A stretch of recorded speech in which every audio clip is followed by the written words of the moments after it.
Muy bien, creo que estamos todos de nuevo.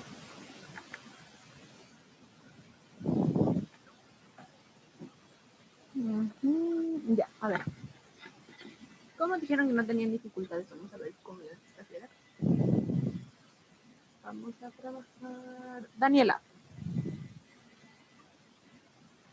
Dani. Aquí estoy. Ya. A ver, vamos a trabajar. ¿De qué alumno estamos hablando aquí? En este ejemplo. De Romina. Ya, muy bien. Estamos hablando de Romina. Romina es nuestra estudiante. Ahora, vamos con Jessica.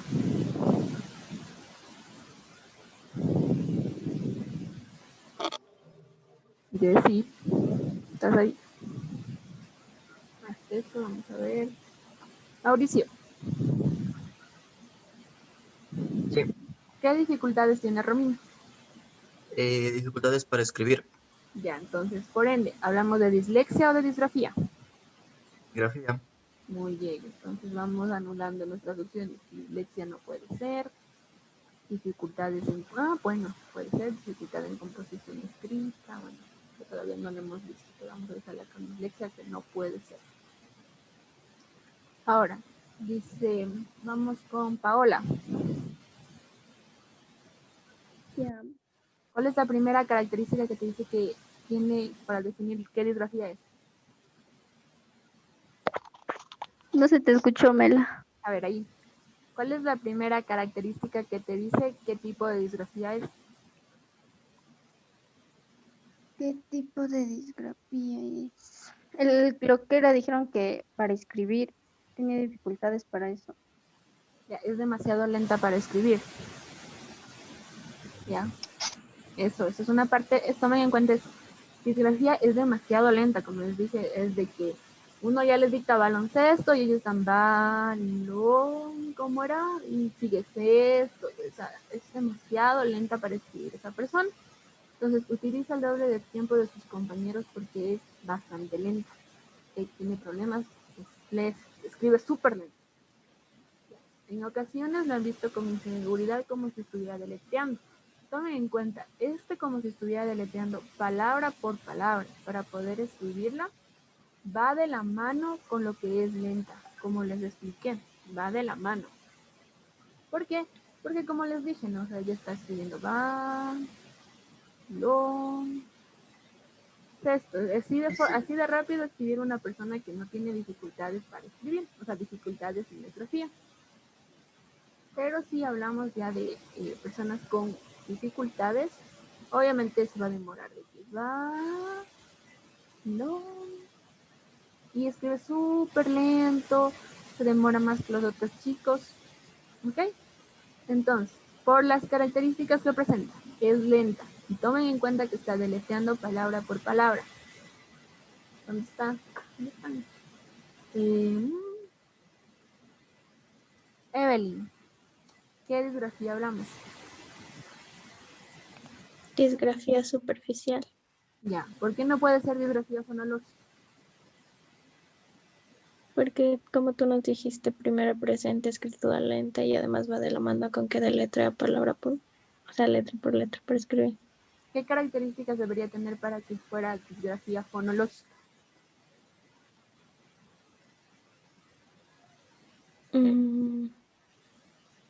Por lo general confundiría, te diría que confunde letras, Las letras. que omite letras, que no comprende las reglas, que las separa o que las une, ¿ok?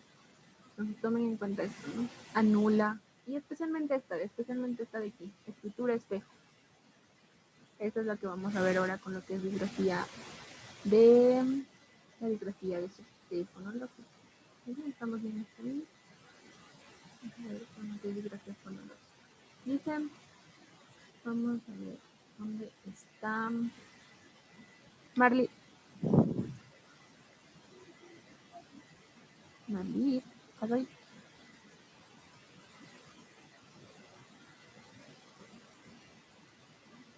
A ver, vamos a ver más. Alison. ¿De quién hablamos aquí? De Rose, Ya. ¿Qué problemas presenta? de la escritura, Por ende, ¿disgrafía o dislexia? disgrafía. Bien. ¿Cuál es la primera característica? Mm, cambia la posición de letras y sílabas. Ya. ¿Qué es lo que te dice aquí? Coloca maca y ella lee cama. Ya. ¿Qué más? Rompe las palabras o las desune. Ya. ¿Qué más hace? Escribe grafemas añadiéndolas y dejándolas sin sentido a la palabra. Ya. ¿Y qué más hace? Escribe las palabras invertidas. Ya. Entonces, quiero que alguien hasta ahora me dé una relación. Quiero que lo piensen un poquito y me digan, ¿se parece o no se parecen algo las características de dislexia con dislexia superficial y fonológica con la disgrafía de superficial y fonológica? ¿Se parecen de alguna manera? ¿Tienen alguna relación?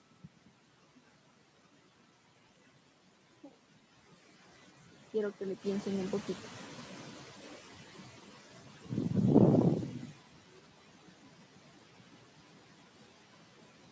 Piénsenlo. Alguien.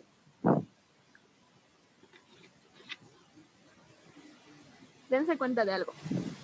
Si ustedes recuerdan las características de la dislexia fonológica, también habla de palabras invertidas. También habla de que le cambia el sentido, o sea, le anula ciertas letras, no puede realizar las conjugaciones con lo que es sílabas complejas. ¿Okay? Pero ¿qué es lo que sucede en la dislexia? Todo es hablado, todo se lee. En la disgrafía todo se escribe. ¿Okay? Por ende, todo es más evidente en la parte de la escritura. Ahora, volviendo al ejemplo, esta de aquí.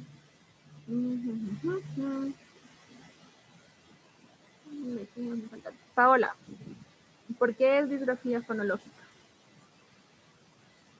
Primeramente es disgrafía porque no, o sea, no escribe correctamente. Es fonológica porque emite, cambia y omite, cambia y cambia de posición las letritas. Ya.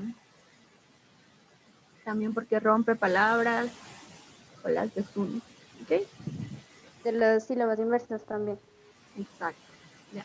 Entonces, siempre que digan problemas en la escritura, disgrafía desde ya y las cosas. Hasta ahí, ¿me entendieron? ¿Me comprendieron? Sí, no, tal vez. De mi parte sí, todo bien. Ya. A ver, vamos a ver esta disgrafía. Ya. Hasta ahí es lo más básico. Si hablamos de una disgrafía mixta, es lo mismo que el anterior en la combinación de disgrafía fonológica y disgrafía de superficie. Presenta igualito, toditas las características de las disgrafías. Ya, vamos a hablar de lo que es disgrafía arbitraria. Esta es súper fácil. Tenemos que hacer.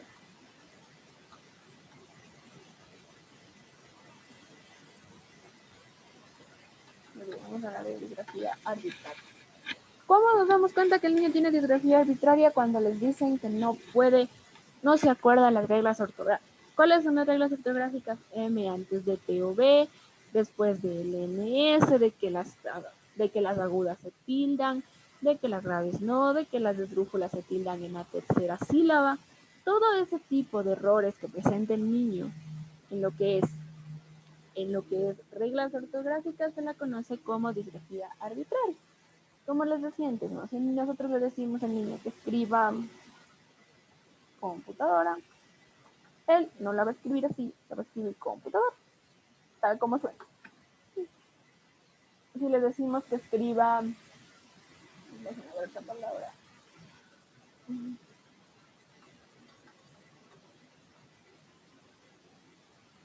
Si nosotros le decimos que escriba campana, él va a escribir campana. No tiene la noción de que existe una regla ortográfica que permite que la M vaya antes de la P. ¿Ok? Entonces le escribe con la N tal como la suena, para él está bien. ¿Ok? ¿ok? Eso es lo que trata la disgrafía arbitraria. Ahora, la disgrafía periférica.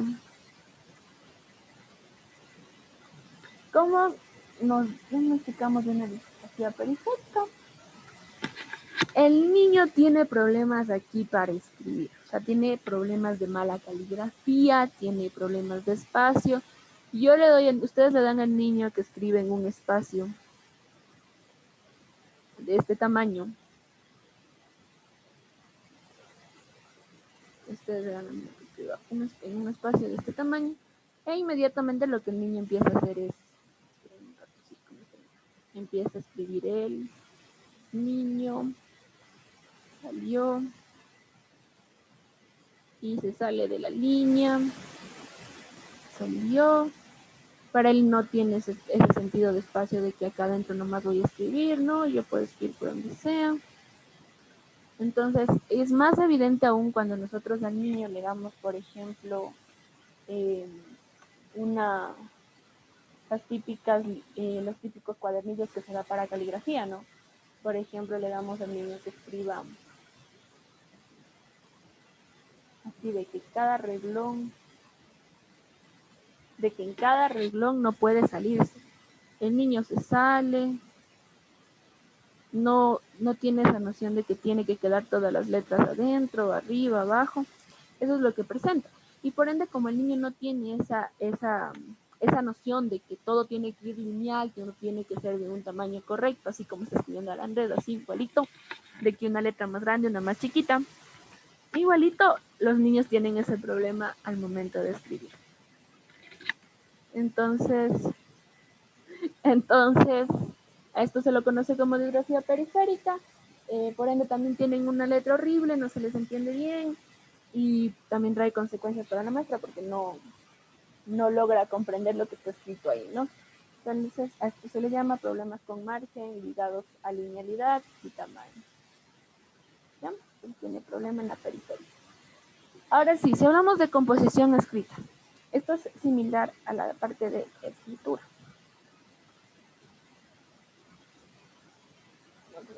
Composición escrita. Al hablar de composición escrita, hablamos de que aquí el niño no, ¿cómo les digo? Primero, ustedes le mandan a leer. Vamos a hacer primero un resumen. Vamos a hacer un resumen sobre el cuento Los Tres Chanchitos.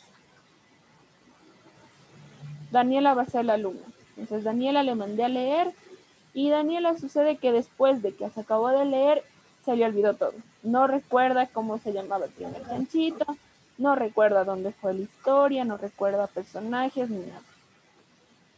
Personajes, escenario, no recuerda nada de lo que leyó en ese cuento. Al momento en el que yo le digo a ella, Daniela, explícame qué sucedió en ese cuento, ella no se puede comunicar, no me va a decir por el mismo hecho de que no comprendió. Ahora, si en el proceso de escritura, ella, porque tiene que presentar el trabajo, empieza de que el primer chanchito construyó su casa de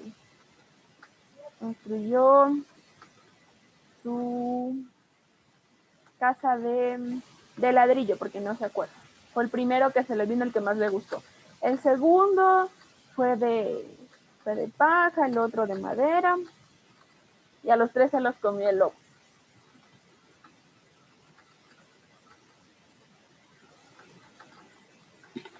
Entonces, no tiene sentido en su proceso de escritura, primero, no tiene sentido en su proceso de comunicación, no tiene relación con lo que está en la lectura que se le entregó. Además, aparte de eso, si tienen suerte, por lo general los niños empiezan a escribir de que el primero construyó la casa.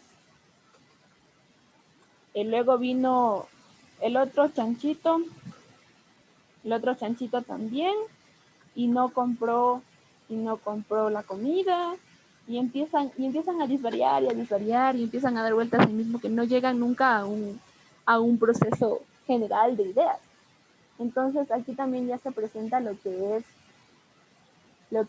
ya en lo que es el mecanismo de control, ¿no? Porque los niños que presentan estas dificultades, como ya vimos también parte de una dislexia, de que no realizan un proceso primero de que leer, subrayar ideas principales. No, para él escribe nomás y ya no pasó nada. O sea, él va a escribir de una, no va a haber un proceso de idea. Entonces es lo que sucede igual, ¿no? En las dificultades de planificación. Aquí el niño no va a poder generar ideas concretas en sí. Si le digo, tienes que crearme ideas concretas, como el Pablo compró un queso. Él va a decir, no, compró un queso, o sea, no tiene unas ideas completas. Es lo que muchas veces nos dice el profe Héctor, crean oraciones completas.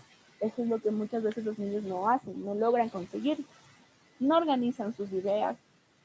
Como les digo, puede que ponga primero se cepilló los dientes y luego comió, porque no organiza sus ideas. Y tampoco establece metas, es decir, no llega a un error, a un punto de decir voy a alcanzar esto, o sea, voy a decir que necesito generar tantos límites de palabras, necesito hacer esto y tengo que concluir que los chanchitos no fueron comidos. Sí, entonces no llega a tener ese proceso de planificación efectivo.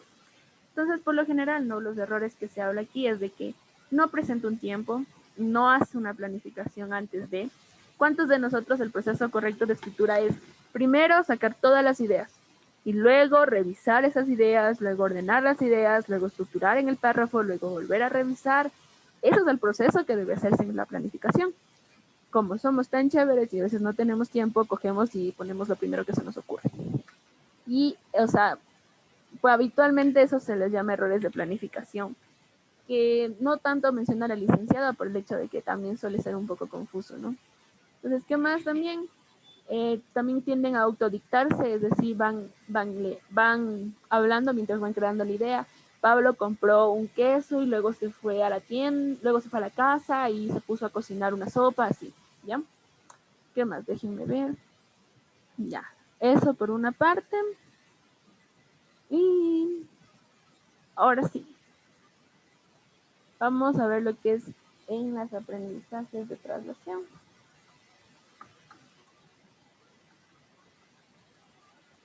Habla de que son gráficas, aquí el niño básicamente tiene problemas para escribir, que sea legible, no cumple con las normas gramaticales, no tiene estructura semántica de verbo, de sujeto, verbo y predicado, las ideas no son nada coherentes de lo que escribe y no está nada apropiada al contexto. Si yo le mando que me escriba de por qué está tan contaminado el ambiente, para él no, es que yo no quiero hablar de eso, voy a hablar de mi comida favorita. Entonces, tiene esas dificultades también, lo que es en el aprendizaje de traslación. ¿Y qué más? Ya. Dificultades de revisión, bueno, eso no es importante. Ya, eso en base. ¿Cuáles son las más importantes aquí? Fonológica y superficial. Ya, es las que deben dominar. Vamos a hablar sobre las que deben dominar para que puedan comprender mejor. Hay la periférica, la fonológica y la periférica por si acaso. Hasta ahí tienen dudas, inquietudes, preguntas.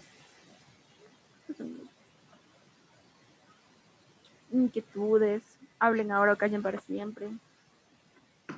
De mi parte sí está todo claro. Ya, pues si van a repasar pilas, disgrafía superficial, que es la más importante, y disgrafía fonológica, eso es lo que más nos toma la licenciada, ¿no? Vamos a ver qué más falta. Discalculia, si no me equivoco.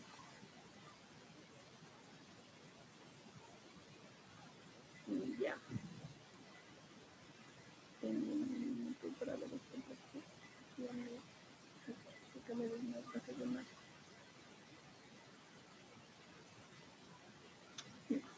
Ahora vamos con la de discalculia. ¿Qué es lo que pasa en la discalculia?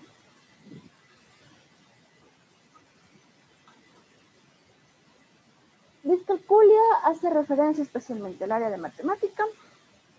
No me. ¿Okay? Se les dice que el niño tiene problemas para resolver problemas, realizar para contar. Si les menciona la palabra de sumar, restar, si les dice que tiene problemas para hacer sumas conllevadas. Si les dice que no puede agrupar conjuntos. Si les dice que no comprende el concepto de número. Para él el número es un gráfico que está ahí y listo. ¿Qué más? ¿Qué significa? Esperen. Ya. Estas son las ideas más principales que les pueden tocar dentro de una discalculia, dentro de un caso con discalculia. ¿Okay? Si les hablo de matemáticas, resolver problemas, contar, sumar, restar, sumas conllevadas, no puede agrupar conjuntos, el concepto de número es matemática, de una, discalculia. Ahora, ¿qué características nomás les da un niño con discalculia? Vamos a revisar acá para hacerlo con el ejemplo a la par.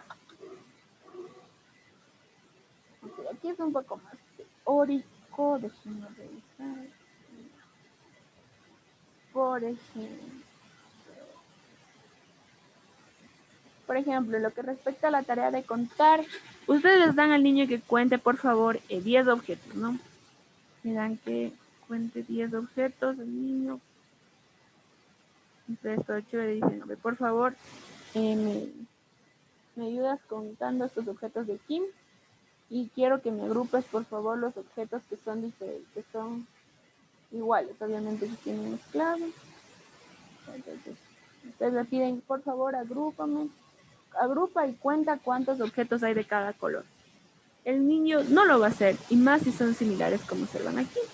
Entonces el niño va a contar cuántos están aquí y listo, ¿no? Él no le importó el color ni nada. Y la licenciada solamente le pidió del color azul, por ejemplo. Por favor, Juanito, dame contando del azul. Perfecto.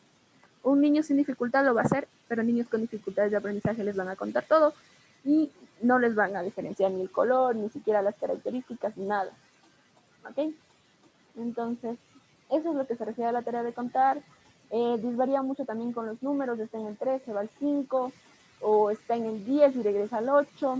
No tiene ese orden de secuencia, ¿no? ¿Qué más? Igual el concepto de números, lo que ya les dije, no puede asociar los números por objetos. Si yo le pongo 3 vaquitas a un lado y le pongo el número acá al otro para que él enlace, no lo va a hacer, no lo logra identificar. Y lo mismo sucede con lo que es el aprendizaje en la suma, ¿no? Si nosotros le damos a un niño de que 5 más 2 es 7 y luego le doy de 2 más 5 es 7, él no va a comprender esto. Para él es otra operación muy diferente y debe obtener otro resultado, ¿ya? Entonces, eso. Ahora, por lo general, en estas dificultades, en estas de lo que tiene que ver con respecto a la discalculia, se habla de dificultades en la numeración y cálculo, ¿no? Entonces, ¿cómo vamos a hacer las dificultades de numeración y cálculo? ¿Qué es lo que presenta el niño aquí? Primerito, no comprendo. O sea, no entiende el problema, no lo logra entender, no comprende cómo realizar una sucesión numérica. Déjenme ver desde acá.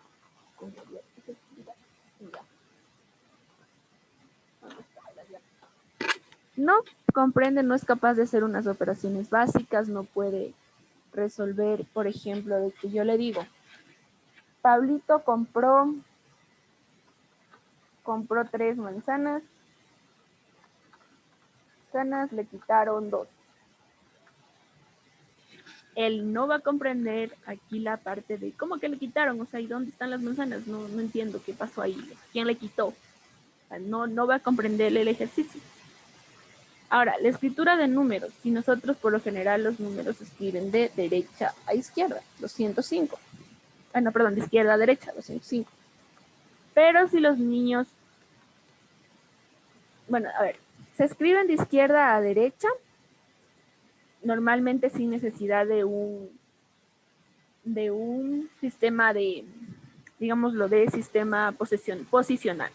Porque si nos dan la tabla de unidades en y centena, obviamente se escribe de derecha a izquierda, ¿no? Que por lo general se trabaja con esos niños. Entonces, si yo le doy al niño de que me escriba en la unidad posicional,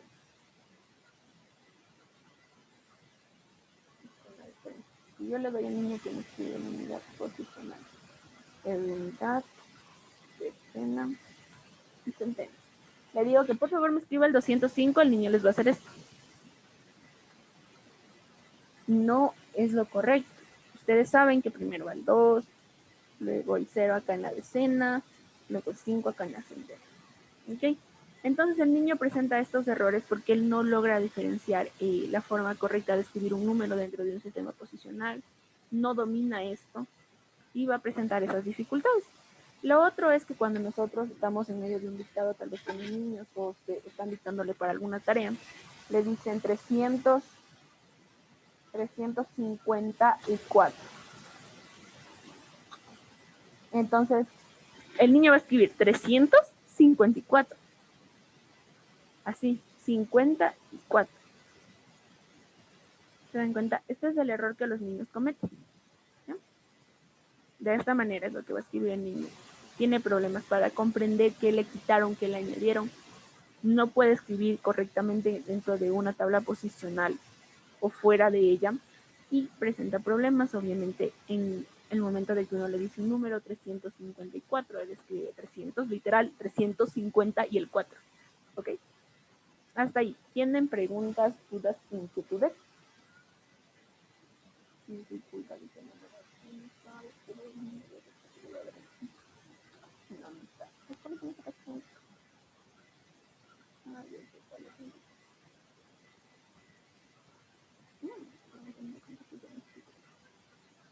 Vamos a ver.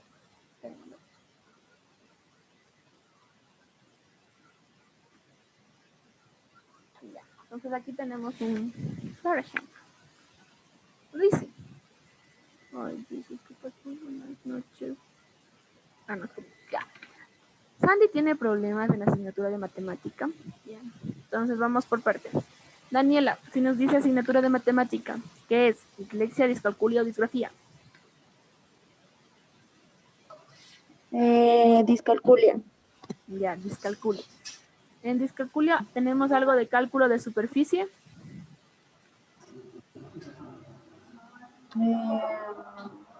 Cálculo de superficie, no. No, En discalculia se habla de disgrafía fonológica. no. Se habla de dificultad en la resolución de problemas. Dificultades de resolución, no. Discalculia, Dani. Sí. Ah, de problemas, sí. Dificultad en el aprendizaje de cálculo. Sí. Ya. Entonces, por lógica aquí hemos rechazado 2. Vamos a ver qué nos dice el ejercicio. Ya que le pide que realice operaciones de sustracción, pero no sabe a qué hace referencia este término, debido a que en ocasiones suma este tipo de operaciones y de igual manera cuando se hace el dictado de cantidades, lo hace de forma errónea. Es lo que en este momento acabamos de hablar. El niño no tiene noción de qué es quitar, de qué es aumentar, de qué es sustraer, repartir. No conoce esos términos en su vocabulario. Por ende, si ustedes le dicen suma, él, ok, lo va a comprender. Pero si hablamos de sustrae, resta o aumenta, él no lo va a comprender. Tiene dificultades para entenderlo. Suma este tipo de operaciones. Cuando se habla de resta, sustracción es resta. Y cuando se le hace un dictado de cantidades, escribe al revés, como ya lo habíamos hablado de que al literal escribe 350 y el 4. Entonces, hasta ante esto, se deduce que tiene dificultades en el aprendizaje de cálculo. Cuando les hable estas 3 características especiales, tiene dificultades con el aprendizaje de cálculo. ¿Ok? ¿Dudas, inquietudes, preguntas hasta ahí? ¿Por Dime. qué no puede ser dificultades en la resolución de problemas si habla de, o sea, de sustracción? Ahorita vamos a esta parte.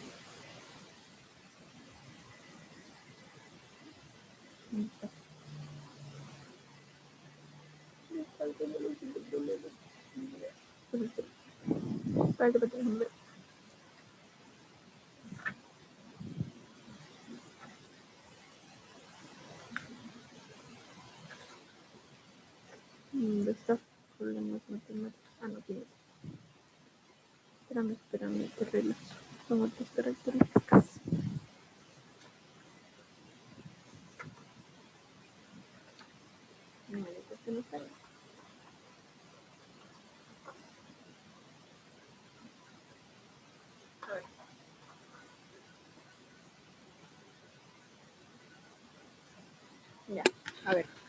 ¿Por qué no puede hacer resolución de problemas? Verán, cuando hablamos de resolución de problemas, hablamos que primero el ejercicio no lo comprende. No puede ejecutar un proceso matemático. Además, no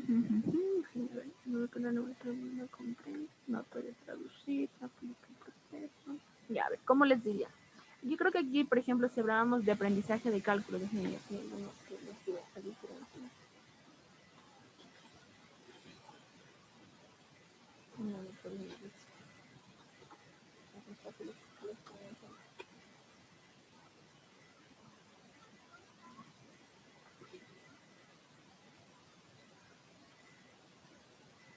Bueno, a ver, si habláramos de una parte de lo que es resolución de problemas, tendría que existir evidentemente un problema en el que les diga, por ejemplo, Sandy tiene que resolver el siguiente problema y tendría que existir problemas de traducción. ¿Cuál es el problema de traducción? Que si yo le digo al niño, por favor, necesito que...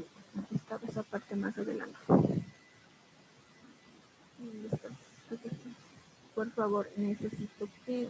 ¿Dónde está? Aquí. Si yo le digo, por favor, al niño, necesito que aumente 5 céntimos más. Por ejemplo, hasta aquí, si Camila cobra 1 litro de gasolina, esto es 5 céntimos más de lo que le cuesta en la tienda de Luis. Si quieres comprar 25 litros, ¿cuántos tendrías que pagar a Luis? Entonces, él tiene problemas de traducción, no va a comprender qué es este más. Y por ende, podríamos decir que por lo que dice que no comprende de lo que es una operación de sustracción y suma, podría decirse que es un aprendizaje de cálculo. Sin embargo, cuando te dice que hace dictado de cantidades, escucha esa palabra, hace dictado de cantidades, en la resolución de problemas, en la resolución de problemas solo se resuelve el problema. El único objetivo en esta dificultad es que el niño no logra resolver el problema. Tiene todo a su mano, tiene recursos, tiene indicaciones, tiene todo, pero no lo logra resolver.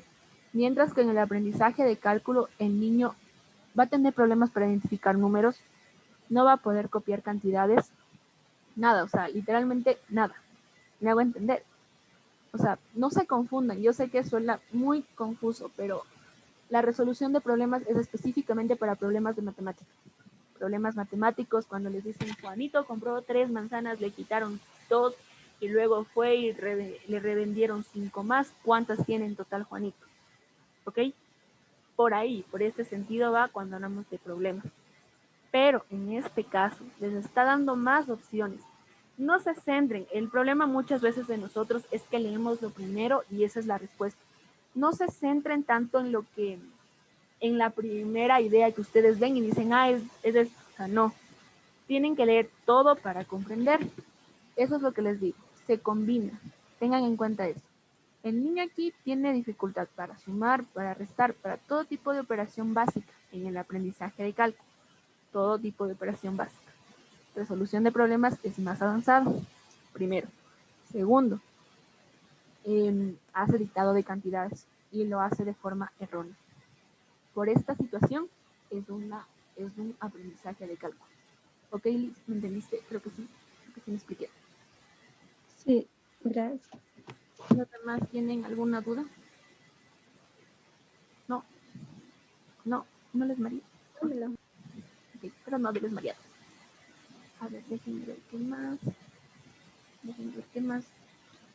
Ya, entonces, para lo que tengan en cuenta lo que refiere a lo que es numeración y cálculo, pásense específicamente en estos 3, por favor. Comprensión, escritura de números y operaciones. Sí, por favor, en los 3. En lo que tiene que ver con procesos de traducción. De aquí en adelante son para resolución de problemas. Son características de una dificultad con resolución de problemas de manera general. Y si les pide de algo específico, vamos a revisarlo en este momento. Como les dije, son procesos de traducción. El niño no logra entender. El ejercicio original habla de que esto es 5 céntimos menos de lo que le cuesta en la tienda Luis. Entonces, para los niños que no tienen dificultades, lo van a comprender perfectamente. Y el primer error habla de que es semántico, ¿no? Bueno, lo copia, todo bien, lo copia, pero esta coma cambia el sentido de la oración. ¿Cómo? ¿En qué sentido? Esto es 5 céntimos menos de lo que le cuesta en la tienda Luis. Esta es la oración original. Aquí se lee, esto es 5 céntimos menos de lo que le cuesta a Luis. Entonces, ¿de qué estamos hablando? Se pierde la estructura gramatical de la oración de cierta manera. Lamentablemente, no muchas veces lo notamos, pero sí influye el aumento o el que le quitemos una coma. El otro error es, por ejemplo, cuando se les dicta a los niños o cuando están copiando y en lugar de menos ponen más. Y ya. Y el siguiente, esta es la parte que también quiero que me comprendan. Este es el eje principal. El aprendizaje de cálculo solamente no entiende la palabra, o sea, no entiende qué es restar, no entiende qué es quitar, no entiende ese eje clave. En el proceso, en lo que es resolución de problemas, en lo que es de traducción, no comprende nada del ejercicio, nada, no comprende, por ejemplo, que cobró a $1, no comprende que cuánto le quitaron, no comprende de quién es Luis, no comprende quién es Camila, no comprende cuánto quiere comprar y tampoco comprende la pregunta principal por ende, ¿ok? Entonces, eso es la principal diferencia que ahora la quiero mencionar, ahora que la encuentro. Que aquí en las operaciones de lo que es aprendizaje de cálculo solamente no comprende las palabras claves, ¿no? De operaciones, de quitar, sustraer, repartir, aumentar, dividir. No comprende eso. Mientras que en la resolución de problemas no comprende nada del problema. Absolutamente nada del problema. ¿Ok? Ahora, los procesos de integración, esto es muy fácil. Primero operamos, luego pensamos. Si yo les pongo de que 22, ay, Jesús, de que 22 más 8, el niño lo primero que va a hacer, en muchos casos, porque no logran ni siquiera comprender el orden de la suma, así, o sea, está mal realizada la suma, empecé por la parte izquierda, empieza por la derecha. Entonces, no tiene esa noción de que por dónde debo empezar, no tiene la noción de qué hago con la suma, con el numerito que se dé, simplemente escribo un número y el otro lo olvido. Entonces, ese es el proceso que tienen aquí los niños, las dificultades en lo que es el proceso de... Ay, Jesús. Las dificultades, lo que es el proceso de integración, ¿ok? Opera primero y luego piensa. En el de planificación, si se acaba el tiempo, bueno, les envío otro. En el proceso de planificación, ¿qué es lo que sucede aquí? El niño no tiene la capacidad para organizarse para su estudio. ¿Qué es lo que pasa con el aprendizaje rutinario? Aprende fórmulas, procedimientos, todo lo hace de forma tradicional, memoriza, memoriza y memoriza. Siempre va a memorizar. Aquí siempre va a escoger los procedimientos más fáciles para hacer los ejercicios. Los procedimientos más fáciles. Si se le dice al niño, sabes que necesito que me sumes operaciones gigantes, es posible que use una computadora. Digo, una computadora, una calculadora,